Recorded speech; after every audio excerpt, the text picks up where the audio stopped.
Gauteng Police Commissioner Lieutenant General Elias Mawela is leading the O Kae Molao Operation in Sandton in Johannesburg this morning. The Commissioner and senior management of SAPS and other law enforcement agencies are dealing with acts of lawlessness in the area. SABC News reporter Maageketla Mohlabe joined the operation in Buccleuch. A very good morning to you, Maageketla. You've been with the SAPS police, SAPS members throughout this morning. What's been happening?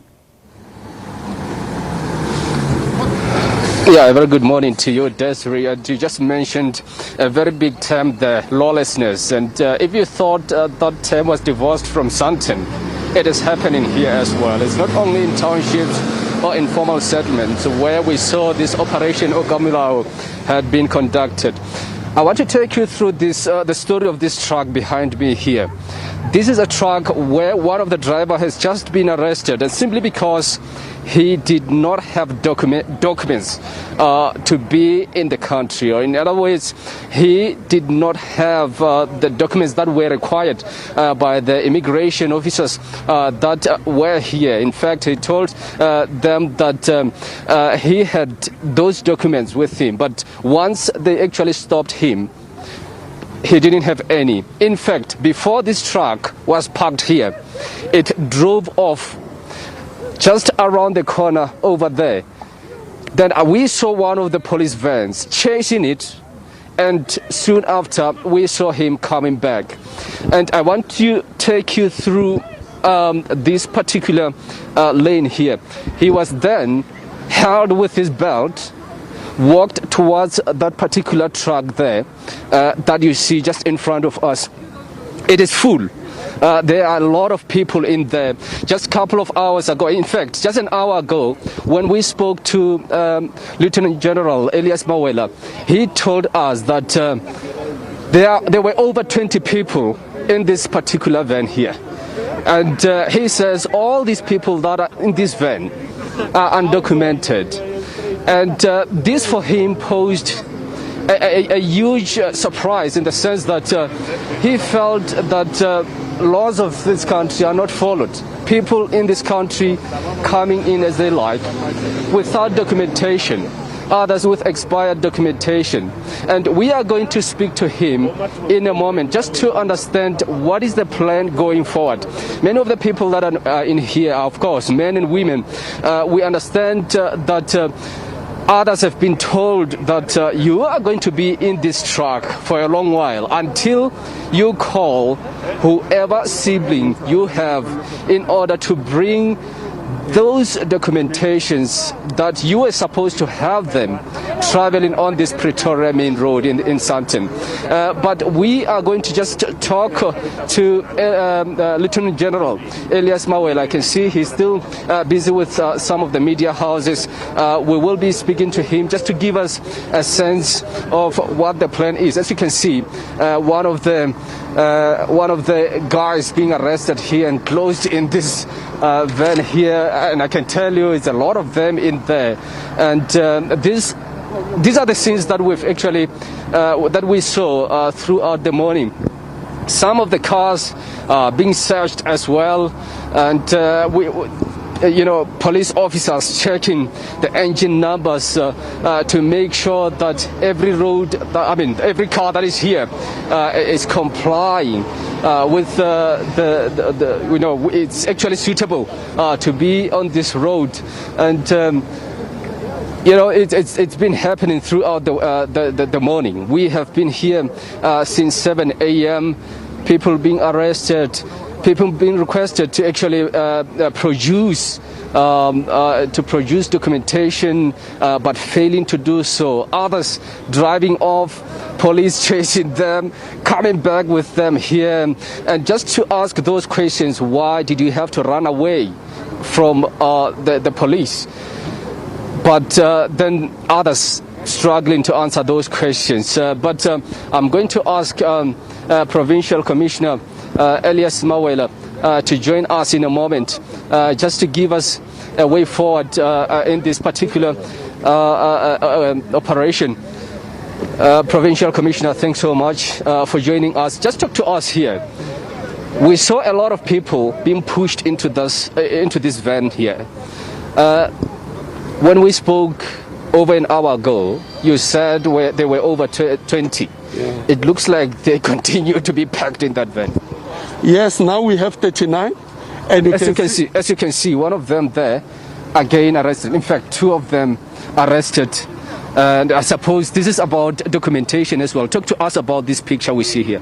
Yeah, some of the people are undocumented, but these ones I'll verify as to what exactly are they been arrested for, because they've just effected an arrest right now.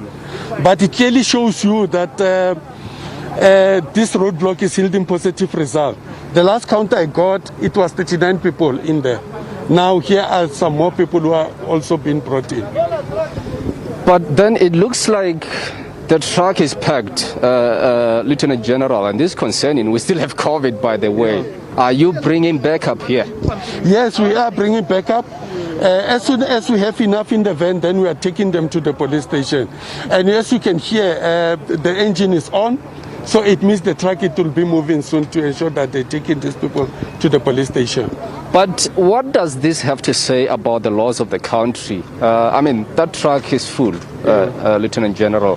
What does this say about the laws of the country? No, or even in the province? No. It clearly tells us that there are people who are undermining the laws of the land, but the law enforcement agencies of the country, they are also responsive in that we don't allow this thing to continue unabated. For us to be here, it clearly shows the commitment of government that we are enforcing the laws of the land.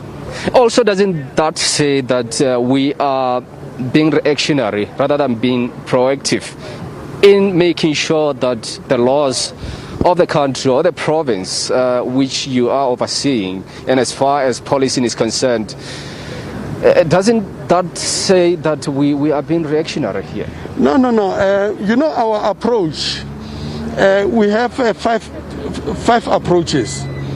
We have the intelligence leg, whereby we collect to lead the operations. We have the prevention part, where we ensure that we deter people from committing crime. That is why in other operations you'll find that we don't even have a single arrest. It's because of people that are afraid to commit crime because they know they'll be arrested. And should the people commit crime, we are responsive with the combat approach. And then we go after them, we catch them and so forth.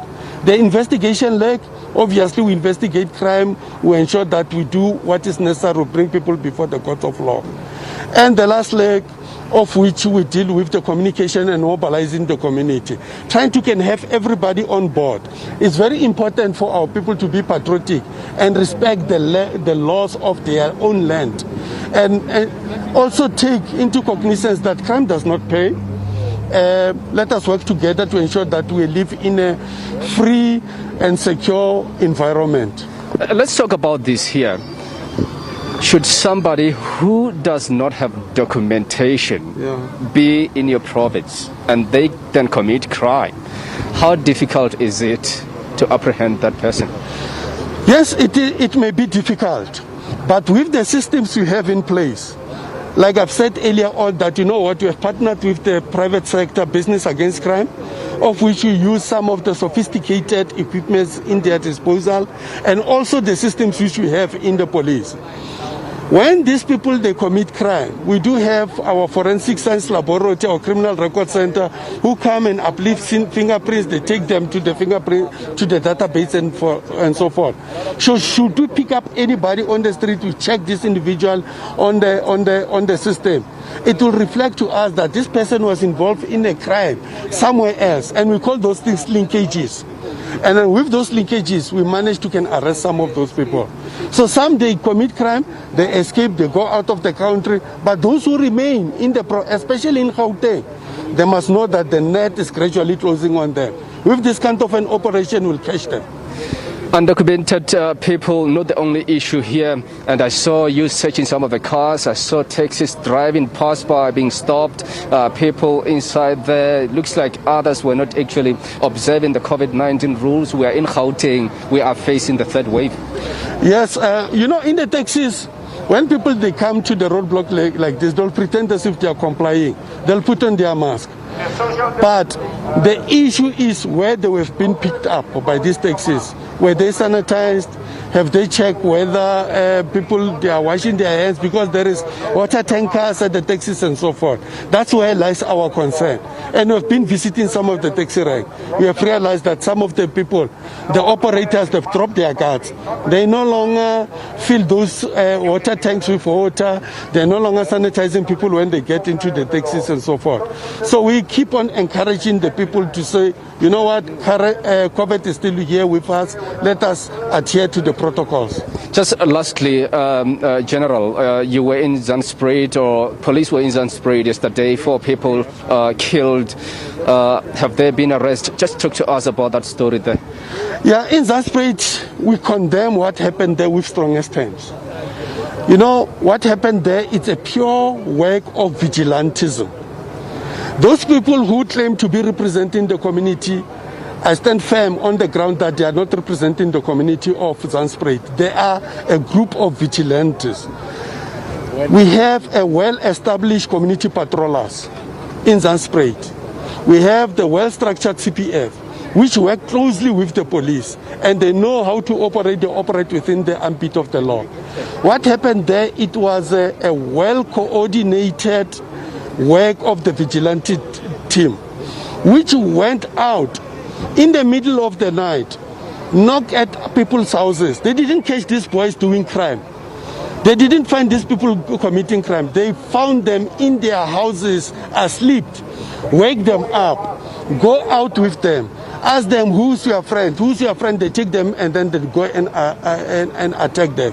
If these children, they were the criminals, I will understand if they were saying that they were caught in the act committing crime and the police, they've arrived late.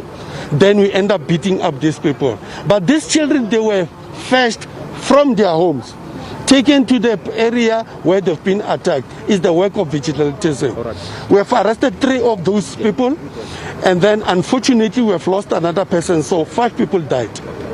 Thanks so much, the Lieutenant General Elias Mawela, that's the Provincial Commissioner here in Gauteng, talking to us about that story that happened in Zandspruit yesterday. Now 5 people died in that attack, but we will be keeping you updated as to the happenings here at the Pretoria main road in Sandton as the Operation O Kae Molao is in full swing. Maageketla Mohlabe there for you. Thank you so much for that update.